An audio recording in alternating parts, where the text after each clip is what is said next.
خانه فرهنگ جمهوری اسلامی ایران در شهر کویته پاکستان طبق روال هر سال به مناسبت ایام میلاد النبی صلی الله علیه و سلم حضرت محمد ابن عبدالله صلی الله علیه و سلم مراسم جشنی رو برگزار میکنه که این ایام مصادف هست با هفته وحدت مسلمین که به همین مناسبت بر وحدت مسلمین تأکید میشه و ضرورت این وحدت و اینکه این وحدت میتونه در برقراری امنیت در جوامع اسلامی بسیار تأثیرگذار باشه و خود مسئله امنیت میتونه برکات دیگه‌ای رو هم به دنبال داشته باشه که از جمله توسعه اقتصادی و خودکفایی اقتصادی است که موضوع همایش علمی که در خانه فرهنگ برگزار شد تأثیر وحدت اسلامی بر امنیت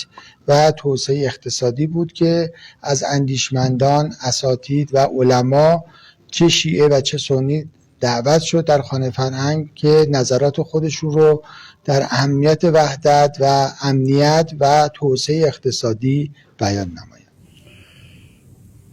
الحمدللہ مسلمان ہے، قرآن ہماری ایمان ہے، نبی آخر الزمان ہے، ربیع اول کا مہینہ جو ہے یہ ولادت با شہادت نبی صلی اللہ علیہ وسلم ہے۔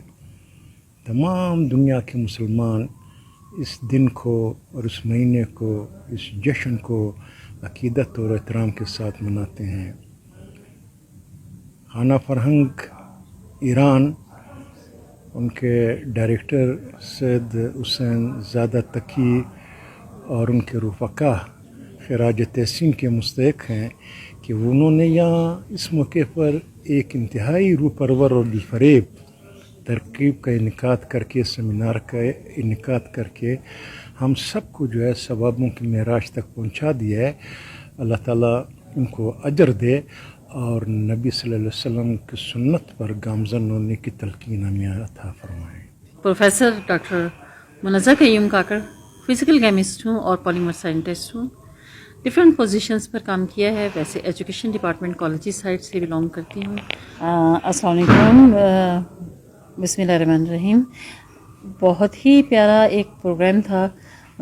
میں خانہ فرہنگ کے کافی فنکشنز اٹینڈ کر چکی ہوں اور اس میں ایک فکر کی دعوت ان کی سائڈ سے ہوتی ہے۔ ایک ریسرچ کا مطلب ایک طریقہ ہوتا ہے کہ یہ چاہتے ہیں کہ لوگ آگے مسلم ورلڈ کو جو پرابلم اس وقت فیس کر رہی ہے مسلم ورلڈ، اس کا کوئی سلوشن ہم سارے حضرات دے سکیں یا خواتین دے سکیں جو کہ معاشرے میں ایک نمایاں مقام رکھتی ہیں۔ اس میں علماء چاہیے تو علماء ماشاءاللہ شامل رہے ہیں اور اچھی اچھی باتیں سننے کو ملی ہیں، اور میری مطلب ایک خواہش یہ ہے کہ یہ ہمیشہ ایسے ہی ہوتا رہے اور اس میں کوئی سلوشن نکلے، ہم کسی سلوشن کی طرف جائیں۔ مسلم ورلڈ جتنی بھی اس وقت دنیا میں خوار وزار ہے اور جس زوال سے ہمارا واسطہ پڑا ہوا ہے، اللہ اس میں سے ہمیں نکالے، تو لیکن ہماری کوشش کے بغیر کیسے ہوگا؟ ہو نہیں سکتا۔ دعا بھی اس وقت تک قبول نہیں ہوتی جب تک ہم کوشش نہیں کرتے۔ تو یہ ایک بہت اچھا پروگرام تھا اور کافی کچھ یعنی کہ ایک دوسرے کو سیکھنے کو ملا۔ میں نے بھی بہت کچھ سیکھا، شاید اگلوں نے بھی سیکھا ہو۔ بہت بہترین کوشش۔